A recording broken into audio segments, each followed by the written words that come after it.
Titled House Bill 1318.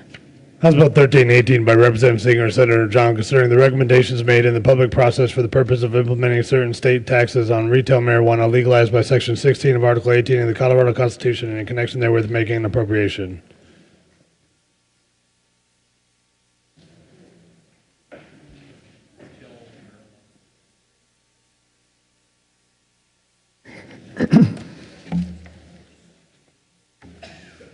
Senator John, whenever you're ready. Thank you, Mr. Chair. I move House Bill 1318 and the Appropriations Committee report and the Finance Committee report. To the Finance Committee report, Senator John. In the Finance Committee report, most of it was really technical changes. Let's see, we did defining transfer just a little bit better. It takes the term transfer out, and this is for the AG's office, takes the term transfer out of the definition of sale and creates a new definition for transfer, which means to grant, convey, hand over, assign, sell, exchange, or barter in any of the manner or by any means with or without consideration. And in the second part of that, provisions of the bill are repealed if the voters don't approve the tax, and that would be page 20, where we amended that after line 27. Is there any? I'm sorry. Oh, I'm sorry. Then we had another amendment for the Department of Revenue, which is really just all technical stuff. See, there was cleanup for the surety bond provision, eliminates the bad debt provision. Really did not think that the bad debt provision applied to the marijuana issues. They have it in the tobacco issues, but really did not apply here, so we took it out. And that specifies that the money in the marijuana cash fund can be used for the Department of Revenue cost in administering the taxes. So some of that money will be used for administrations. And the rest of it was pretty technical, taking where we had actually spelled out $40 million, and in another area we had put 40 million with the dollar sign. We just made those the same, and that's what the committee report for finance did. Is there any discussion with regard to the Finance Committee report? Seeing none, the motion before the body is the adoption of the Finance Committee report. All those in favor say aye. Aye. Those opposed, no. The Finance Committee report is adopted. To the Appropriations Committee report, Senator John. Okay, in the Appropriations Committee report,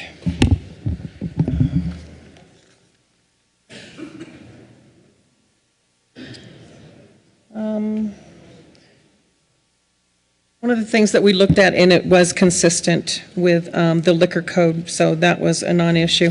In this, we really just appropriated the cash fund dollars to where they would need to be. There is nothing but the appropriations of cash funds in this.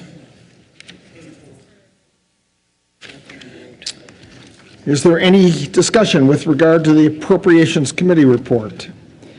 Seeing none, the motion before the body is the adoption of the Appropriations Committee report. All those in favor say aye. Aye. Opposed, no. The Appropriations Committee report is adopted. To the bill, Senator John. Thank you, Mr. Chair. And there is an amendment on the floor, Senator John. Good. Well, why don't we go ahead and take care of that? Okay.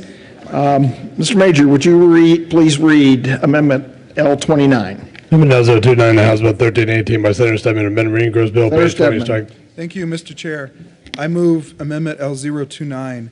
And colleagues, this amendment goes to the ballot question language that voters will see on the ballot this November. And it makes clear that right now the ballot language lays out the purposes of the excise tax, the first 40 million of which is dedicated to school construction. And it states right now that the purposes of the additional increment of sales tax is for the enforcement of regulations on the retail marijuana industry. when actually that's a portion of what those sales taxes are going to be used for. But if you've been following House Bill 1317, which we're going to get to in a moment, and also Senate Bill 283, which the body's already passed, you know that there's some other slated designs on those sales tax revenues. There's going to be a study of health effects by the CDPHE. There's going to be a study of law enforcement issues by the Division of Criminal Justice at the Department of Public Safety. And the sales tax is probably going to end up generating more revenue than even will be used for those initial purposes related to the passage of Amendment 64. And so this amendment simply modifies the language in the ballot title to clean up a redundant phrase on lines 15 through 17 of page 20 and make clear that the tax revenues are used to fund the enforcement of regulations on retail marijuana industry and other costs related to the implementation of the use and regulation of retail marijuana. I think it's important to be honest with the voters about the proceeds of the tax, and this is an important clarification to the ballot title. I'd ask for an aye vote. Senator John. And I would also ask for an aye vote. Is there any further discussion with regard to Amendment L29? Seeing none, the motion before the body is the adoption of Amendment L029. All those in favor say aye. Opposed, no. The amendment is adopted. Back to the bill, Senator John. Thank you. And you know, we really had a good debate over the necessity of having a tax pass at the ballot. You know, they were very, very specific on the things that they wanted. The voters were very, very specific on what they wanted us to do when they wrote Amendment 64. I like to say that this, having the insurance policy and having the taxes in per Amendment 64 really is keeping the marijuana out of the hands of kids, criminals, and the cartel. Why do we do a tax? Well, like we spoke of yesterday, there are so many things that Amendment 64, very clearly written by the voters, have said, these are the things we want you to do. We want to have regulations. We want us to be able to pay for our own way, and the only way to do that is through fees and taxes.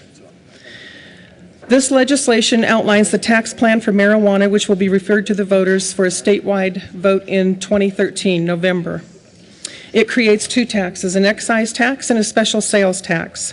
The excise tax can be up to 15%, very specifically written by those that drafted and the voters that voted on Amendment 64. It's a wholesale tax, and it's a tax on the first transfer from the cultivator to the businesses. The first $40 million in revenue, as we all know and we've talked about, is directed to go to building excellent schools and for the school construction. That happens every year. Up to the first $40 million would go every year. Any additional revenues will go to the marijuana cash fund, which is created, you know, in a previous, or in, I guess in the next bill. The sales tax can be up to 15%, but we'll start at 10%. And that was a huge negotiation that we had when we came through the process with the industries and with the House. So making it fair, we said, okay, we'll start it at 10%. It will be in addition to the local and the state of 2.9%. Local governments will actually have a share back. They have to be able to pay for their enforcement as well. So they'll get a share back, and it's actually gone to 15% through negotiations. It started at 10%. So the locals will get a negotiated rate at 15%. Together, the two taxes are expected to raise revenue by $26.7 million in 2013-14 to $53.5 million in 2014-15. Estimates say local impact will be $2.2 million in 2013-14 and $4.5 million in 2014-15.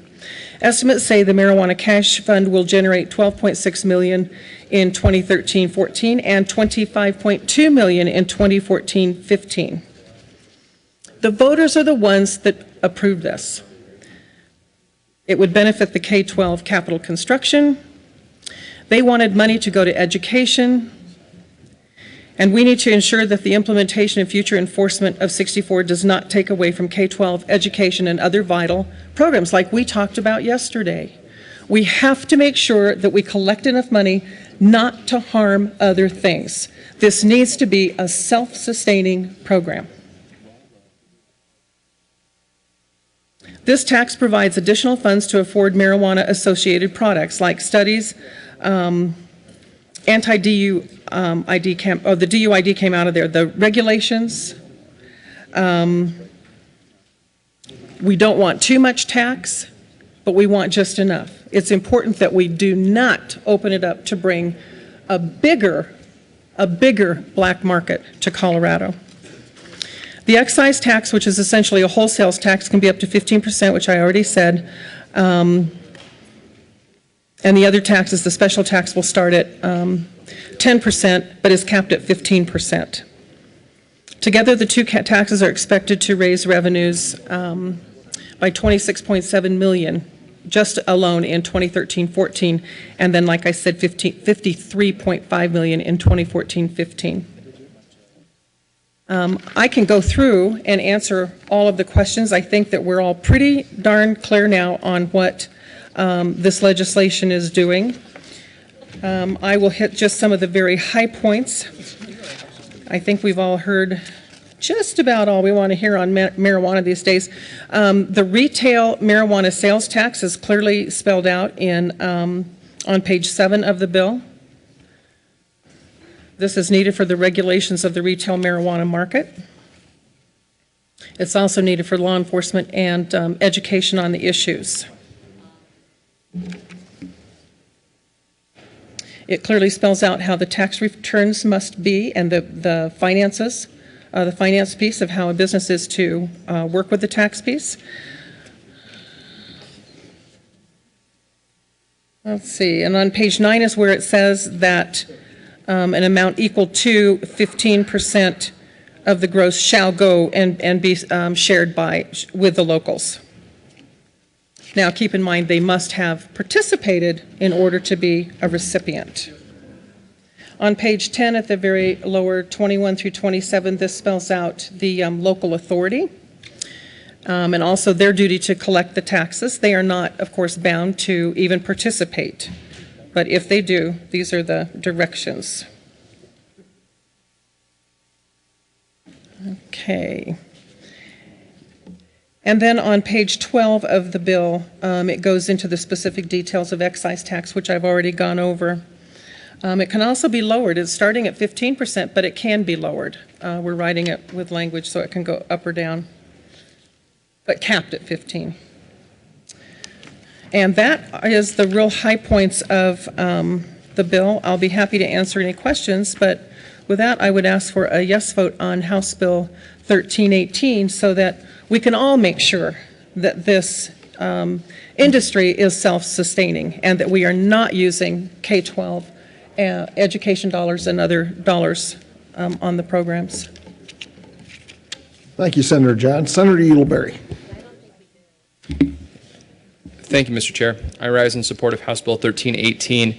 As a member of the Joint Select Committee on the implementation of Amendment 64, I got to sit through hours and hours and hours and hours of testimony and wanted to applaud the Senate sponsor on crafting a very delicate compromise that I think really gets to the heart of this issue and ensuring that we can see enforcement and that the will of the voters is implemented as it was intended to after the election this past November.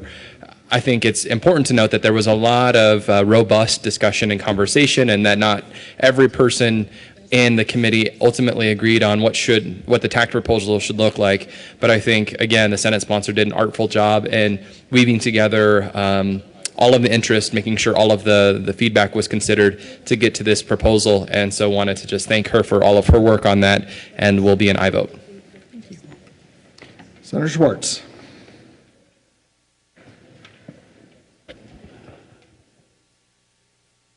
And thank you, Mr. Chair. And I just again want to ask for support of 1318. This has been an interesting process to have, Colorado sort of break this new ground when it comes to marijuana implementation.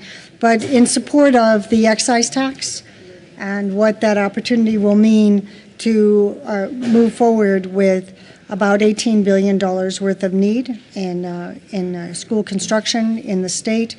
This could provide us with some new buildings and certainly never get us to the point we need to be, but I think it was identified as a priority in Amendment 64, and the way we present it to the voters, I think will continue to be a priority, and want to just say that I appreciate the way the language has been crafted, and we rely on the voters moving forward to do what will be necessary to make sure we can implement the program.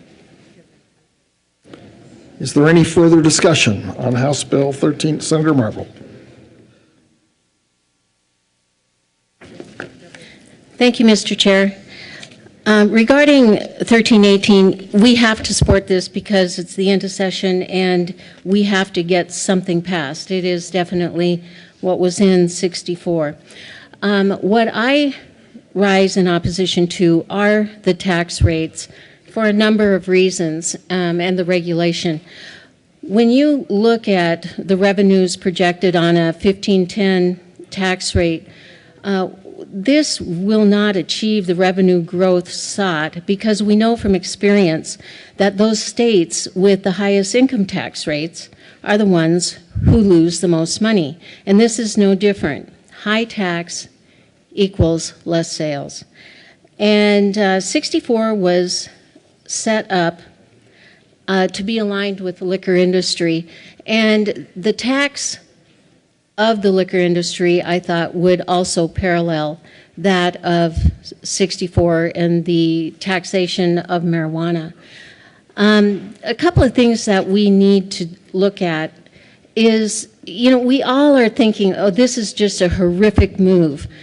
And yet, I want to bring back a little bit of what history has taught us through regulating sin sort of, I don't know what you call them, sin taxes and sin occupations.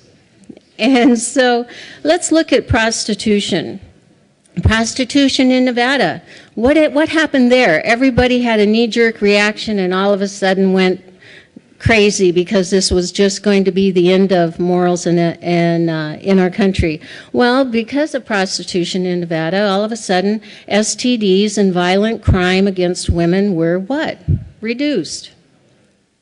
Because they were regulated. Well, we are regulating and doing that with marijuana, and this can't, you know, we're going to look at it because it is hard. We aren't used to having it, you know, talked about here, but it's everywhere in our state. And tax on tobacco being so high, and we already have such an increase in black market tobacco products. They're coming in because of the tax. I think the tax on a carton of cigarettes is $18. That's the tax. And a carton of cigarettes costs around, anywhere from $37 to $45 a carton. Remember what Prohibition did and the crime that was involved with Prohibition. And then all of a sudden the end comes, and certainly we start regulating it, you know, in a couple of different methods. It was a hit and miss. We did have vertical integration on alcohol in the beginning, and it failed. And then we came for states to regulate it on their own, and we have success. But also, what about the tax on all of these sin taxes? You know, tobacco high, black market, prostitution legal, lower STDs and violent assaults on women, and prohibition. Okay, liquor has a low tax rate. What I'm trying to get at is, if we want to succeed and keep the black market in marijuana out, we really have to look. What is in 64 is they say that it the excise tax can be up to 15%. It doesn't have to start out that way. And then everybody says, oh, well, we can lower it. When, on God's green earth, have you ever seen government lower a tax once it's implemented? I have a great concern about the black market and cartels just salivating over what's happening here at the Capitol and just hoping that overregulation and overtaxation occurs. The only way we're going to beat the black market and really have a regulated product is to keep it affordable and more in line with something that the black market can't match. If the black market, and the black market will, always undercut because they aren't paying the $5,000 licensing fees, they aren't paying the taxes and having to up their prices to cover that tax. Everything is, to the black market, they love these bills. And I do have great concerns, and I do hope that we can do something about these high tax rates, because as it stands, I think we're thinking we're doing a good thing, but we know that those states with the lowest tax rates are the ones that bring in the most money. People are leaving New York City. Why? Because they have such a high tax rate on income and other things, and so much regulation on your everyday life. I'm just trying to make point after point that too much regulation and taxation is not going to reap us the money we're looking for that is stated that they want to go to education. In fact, what's really funny about this bill, when I talk to a lot of my friends back home, even my neighbors, and they're in their 60s and 70s, they did not even read the bill. They were really shocked when money was going to education. They thought, well, that's kind of funny.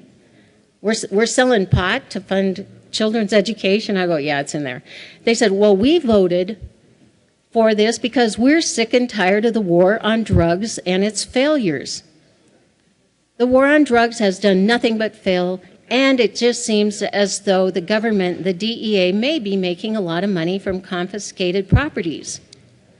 So what are we going to believe? We have a very, very large population within Colorado who doesn't know what to believe.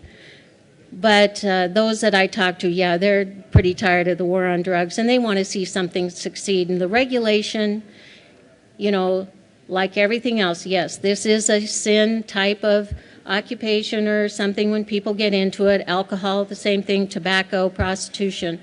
You overregulate it, you're going to fail. You overtax it, you're going to fail. So certainly we have to get this passed. We don't have any more time, but I just wanted you to know these are huge, huge concerns that I have. And we have to live with this.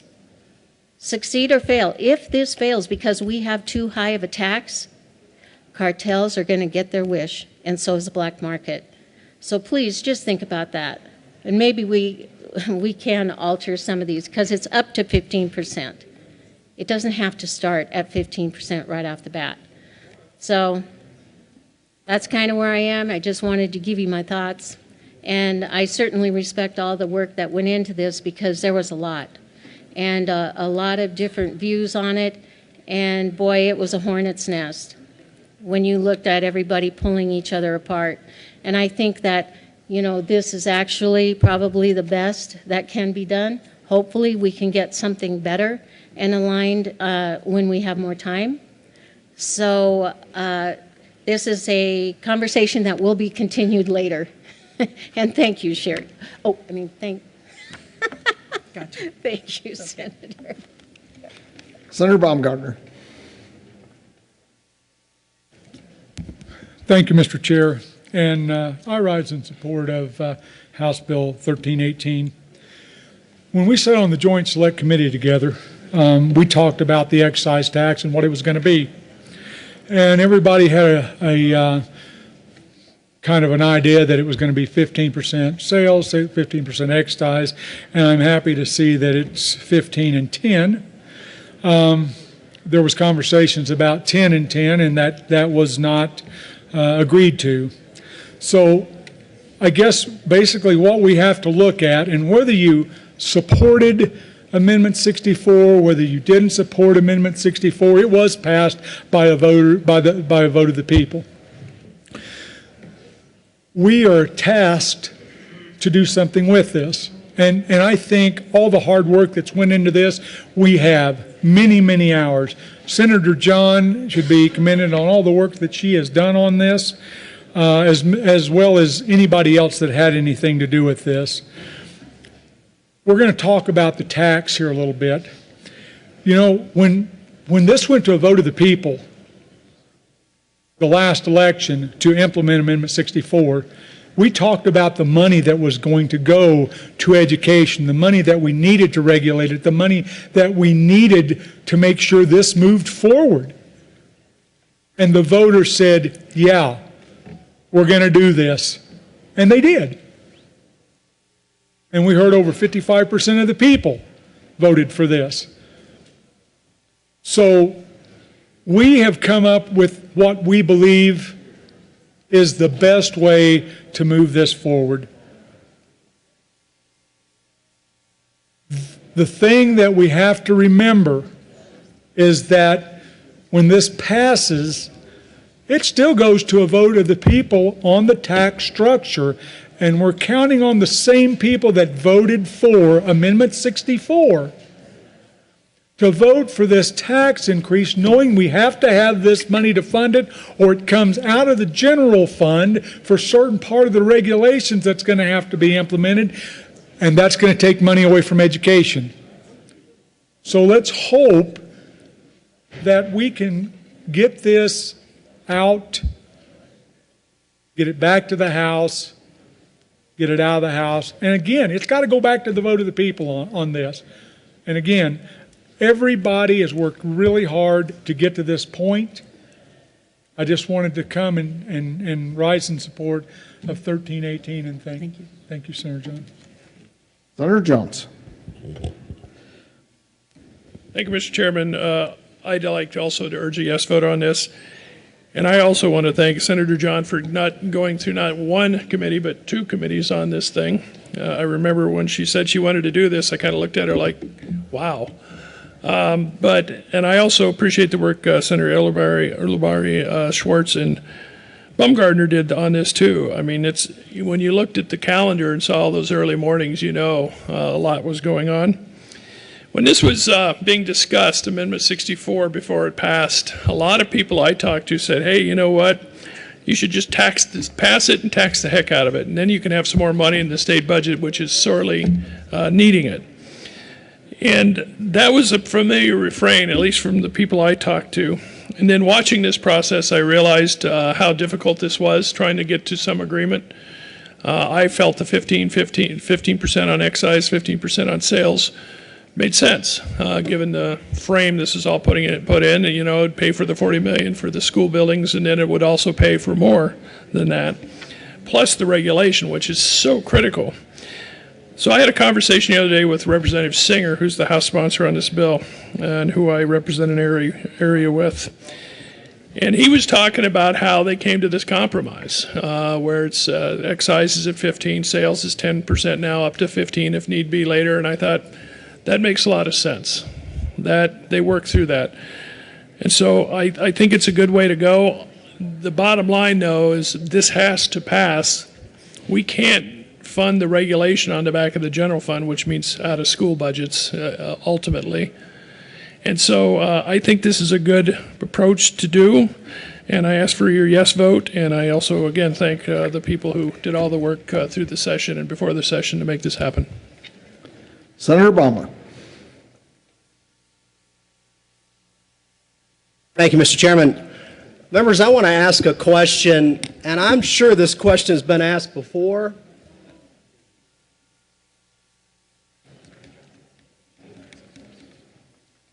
I need to ask the sponsor the question. Sorry. Thank you, Senator John. No problem. I just need to ask a question. I know that it's hard to compare apples to oranges. It's hard to compare tobacco, cigarettes to marijuana.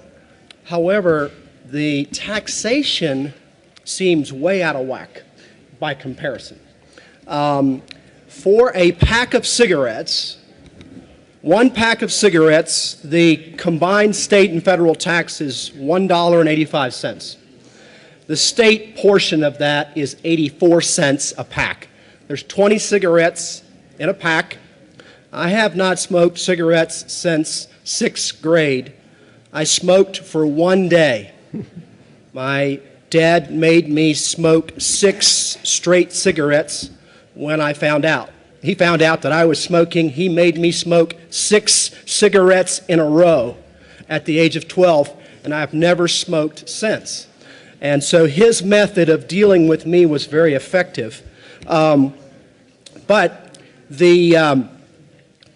cigarettes, 20 cigarettes in a pack, state tax 84 cents, federal tax $1.01 for a combined state and federal tax of $1.85. Now, there is no federal tax that I'm aware of on marijuana because it is an illegal drug at the federal level.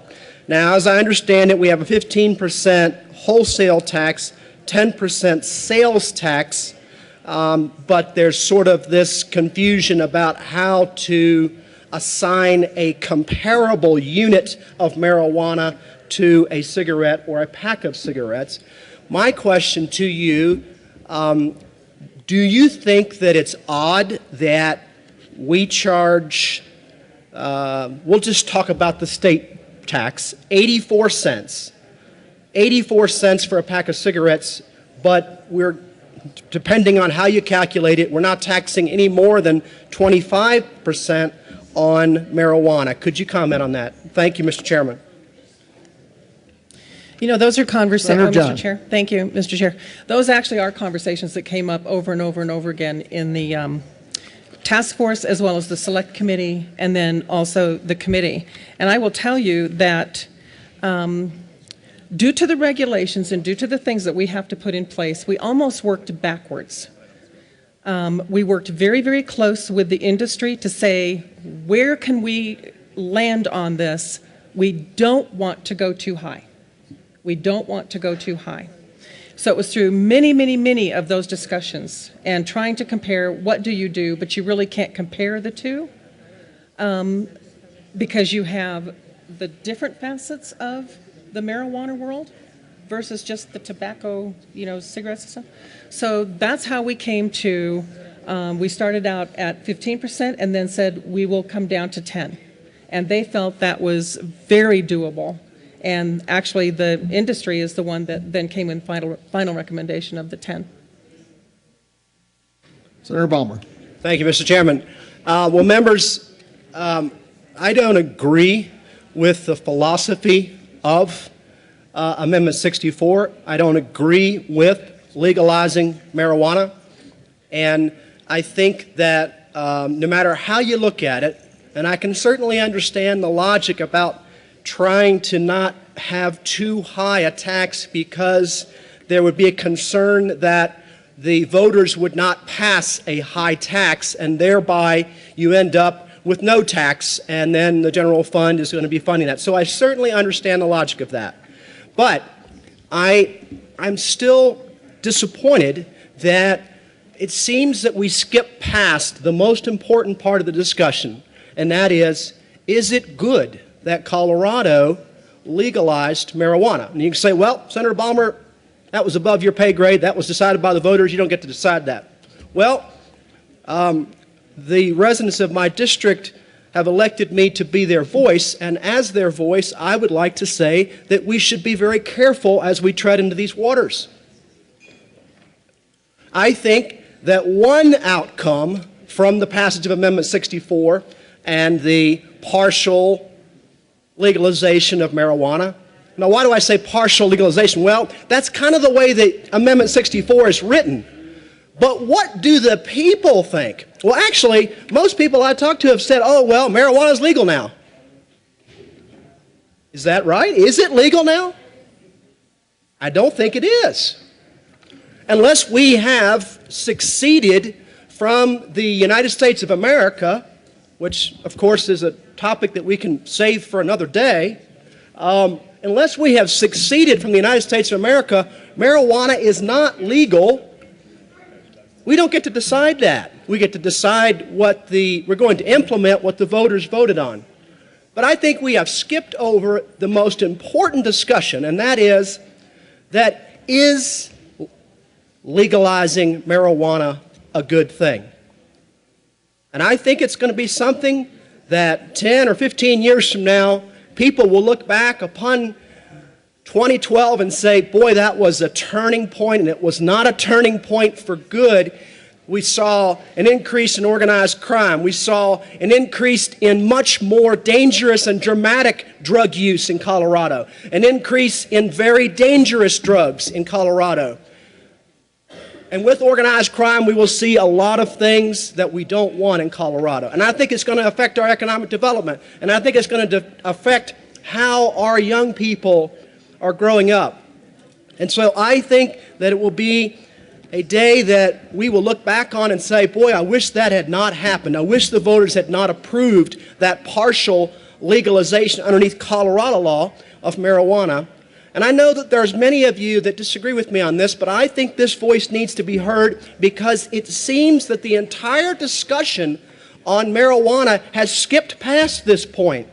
And I think we should have this discussion, and I certainly welcome those in the chamber that disagree with me to dive in and say, hey, I think it's a great thing that if those of you that think it's great that we have partially legalized marijuana, then dive in and debate me on that. But I think we need to mark this day on the calendar as a day when we were implementing something that was profoundly and foundationally wrong. And I hope that we will work harder next time to make sure that this type of amendment is not passed. And so I appreciate your indulgence, Mr. Chairman. I appreciate you hearing my thoughts. Senator Hill.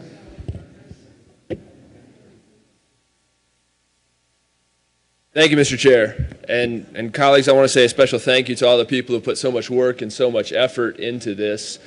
We had three things, and three things only we had to do when we came up here this year. Pass a long bill, pass a budget, pass school finance, and put in a regulatory and taxing structure for marijuana that respected what the people have asked for and amended our Constitution. Our goal in all of this is to protect our children. That's our task. That's what we have to figure out. And my concern is not with the people who want to obey the law, but in protecting our children, my concern is with the people who do not want to obey the law. And we have a thriving black market here in Colorado. We have a thriving black market in the United States.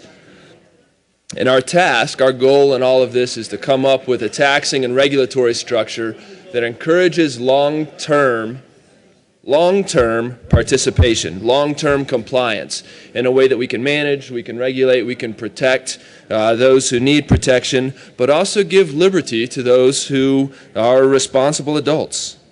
And that long-term is the key, and that's where my concern comes in here. And friends, colleagues, I believe we need to take a lesson from successful marketing companies when we think about this and recognize that the cost, long-term cost, the long-term what you pay into something is not what you come in and pay early on. There's a reason Groupon is so successful. There's a reason first-time clients always get discounts. There's a reason that coupons work early on to build brand stability, and after that, then the long-term price, the long-term pricing mechanism kicks in. And we have some lessons for this. After Prohibition, President FDR made the barriers to entry, the barriers to become legal in selling alcohol very low, to encourage as many people to transition out of the black market and into a legal market. And my concern is that these taxes and regulations are too high for the short term. And the long term, are they too high? I don't know. I don't think any of us know, and that's been a fantastic debate we've had up here. But in the short term, these taxes are too high, and absolutely they are. And let me tell you why. For the next few years, the legal market is going to be competing with the illegal market. It's not just about how do we put something successfully in place when we just have a legal market. There's going to be competition. As we said, there is a thriving black market. And in order to transition people over into a legal market, they have to successfully compete against one another. If it is too hard to switch and to become legal, marijuana stays underground in a place where it is a risk to our children and a place where the cartels thrive. And that is my concern, and that is my desires, that we can adequately protect our children and keep the cartels from thriving, promoting free enterprise as the best form of consumer protection. How do I know it's too high? Colleagues, we've had a debate right here this year on the internet sales tax. Senator and we Hill, heard many people say— Senator Hill, just wait one second. Members, it's getting awfully loud up here. I can barely hear Senator Hill. If we can just hold it down a little bit, I'd sure appreciate it. Thank you. Thank you, Senator Hill. I'm sorry. Thank you, Mr. Chair. Most people don't want to hear me, so that's maybe— Well, I do, so. We had a rigorous debate about internet sales tax and how Main Street was hurting because we weren't charging between 3 and 10% to these internet retailers. We weren't charging an extra 3 or 10%, and so therefore people were not buying it on Main Street. And I agree with that concern. I share it as one who loves Colorado business.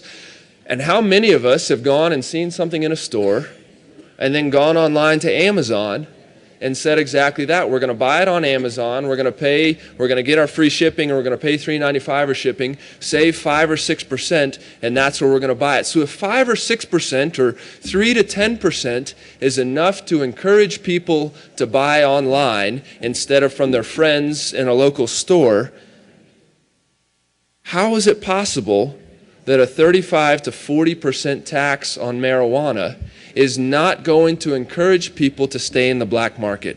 Colleagues, that's my deepest concern.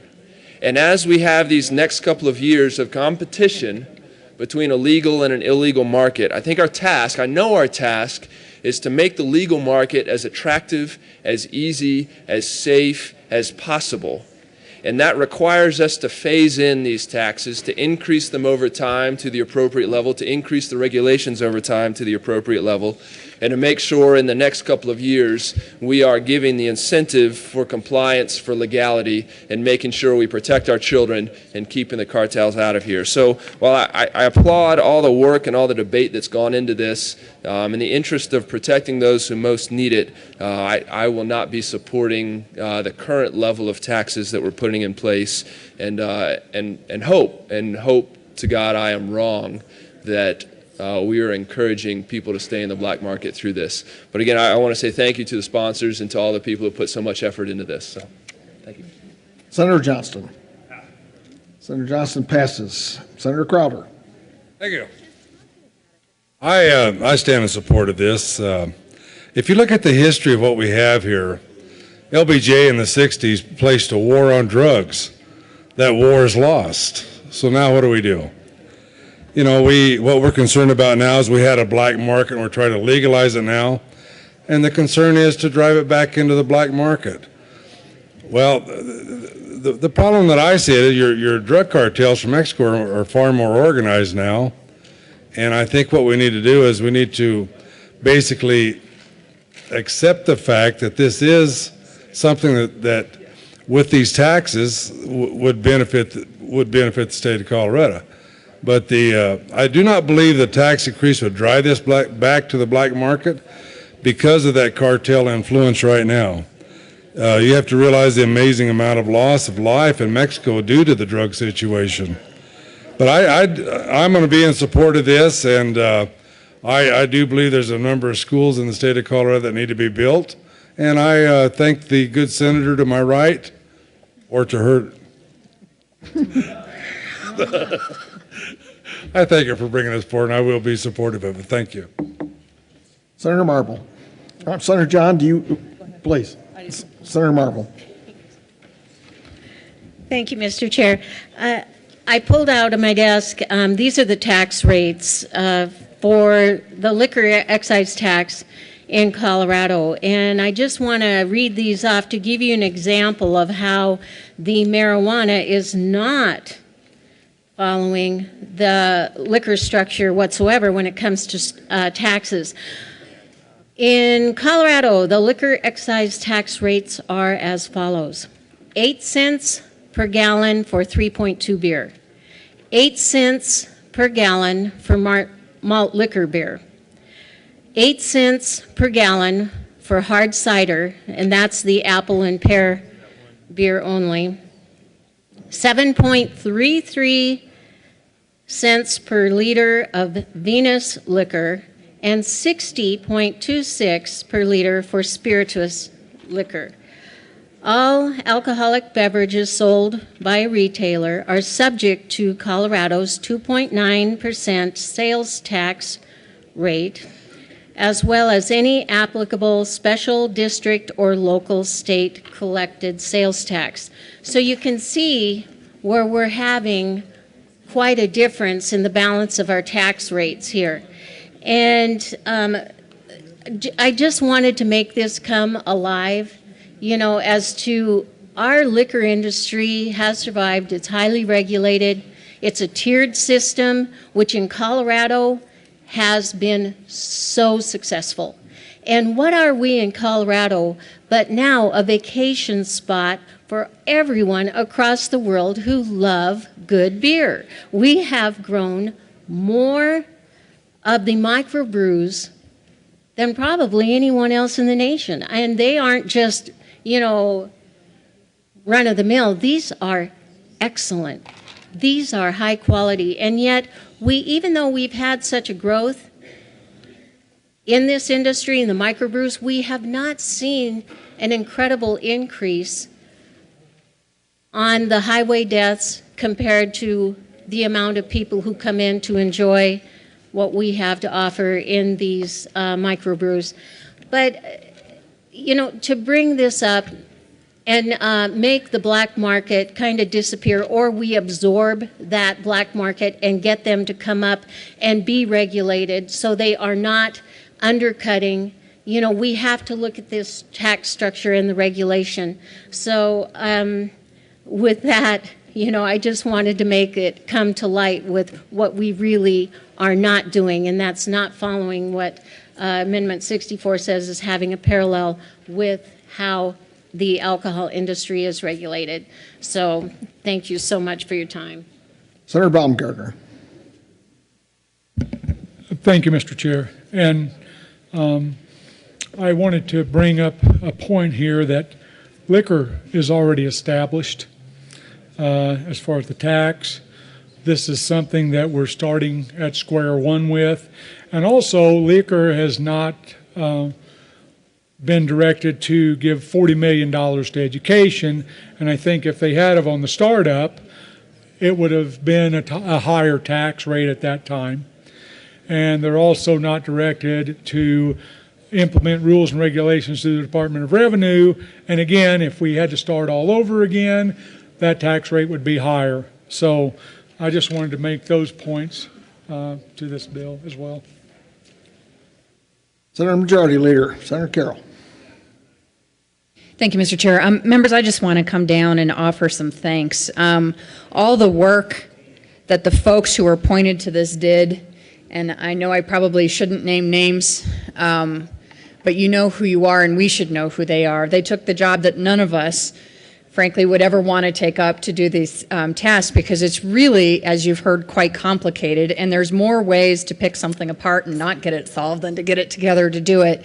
And so I just think we as an entire chamber and on behalf of the people of Colorado really owe a deep debt of gratitude to the members of both sides of the aisle who put in a lot of time to try and come up with a responsible, mature, reasonable set of measures in order to help implement that. And I think House Bill 1318 is that. So I really just come up to give my thanks to everybody on both sides of the aisle for the time and work and effort and care and detail and study and conscientiousness you guys put into helping us pass this on implementation, and would ask for an aye vote. Senator John. Thank you, Mr. Chair. And I asked for an aye vote as well. And I have to tell you, in response to my good friend, the senator, to the left over here. Those are conversations that came up over and over and over again in how do we come to this tax? And we had to work backwards. We said, we have been directed to not only have very specific regulations and what Amendment 64 clearly lays out. I mean, they have things around labeling, they have it around marketing, they have it around the regulations from the department. They have everything that we really are supposed to do. It's a very good guideline. But most importantly, they said, you shall give the first $40 million to education for capital construction. Therefore, we had to work backwards. And in doing that, we worked very closely with the industry because no one wants to spike the black market that is out there. In fact, it really should go down because now that it will be an open market, you will see the cost going down. Right now, the black market is actually 20% higher on medical marijuana.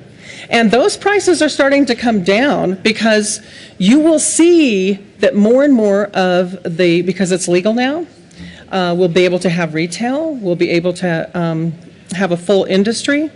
The costs will automatically come down. So it was very carefully negotiated with the industry because no one wants to increase the black market, and they're the ones that I just have so much faith in. They're the ones that are in the industry. And so that's how we came to our 10% for the sales tax and the 15%. We can't go back and ask again. So we have one chance to get this right, and we came up with figures that we really felt were fair and doing exactly what the voters had instructed us to do. So with that, I ask for a yes vote on 1318. So, colleagues, the motion before the body is the adoption of House Bill 1318. All those in favor say aye. Aye. All those opposed, no. The ayes have it, and the motion passes.